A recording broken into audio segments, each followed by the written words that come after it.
Այսօր մենք ունենք հեռախոսային խոսակցությունների վերահսկման, այսինքն գաղտնալսման մի ահռելի ծավալ, ընդ որում գաղտնալսումն իրականացվում է ընդդիմադիր հայացքներ ունեցող անձանց նկատմամբ եւ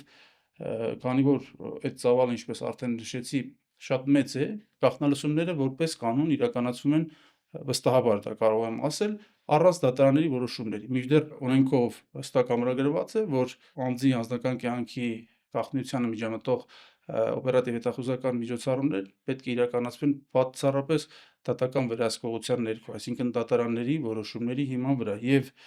այս պահին ընդդիմադիրները գաղտնալսվում են ամեն առիթով, ամեն պահի,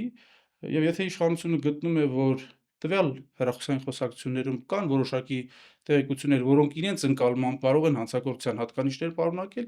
այդ ժամանակ նոր ստանում են դատարանների որոշումներ, այսինքն ստացվում է, որ հետագա դատական վերահսկողություն է իրականացվում։ Մինչդեռ Հայաստանի Հանրապետությունում օպերատիվ հետախուզական միջոցառումների հետագա դատական վերահսկողության ինստիտուտ գոյություն չունի։ Միայն մեկ բացառություն է սահմանվում, մասնավորապես եթե կա ահաբեկչության, Հայաստանի Հանրապետության պետական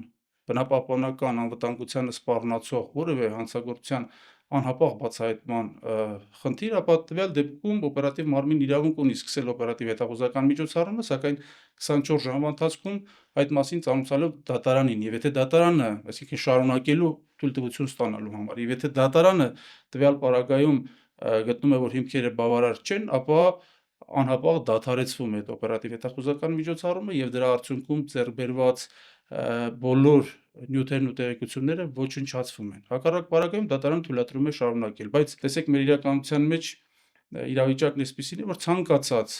պատեհ ու անպատեհ առիթի իրականացվում են գաղտնալսումներ, որոնք հետագայում դատական վերահսկողության շրջանակում, եթե անհրաժեշտ է, հետագայում արդեն ստացվում են դրանց վերաբերյալ դատարանների որոշումները։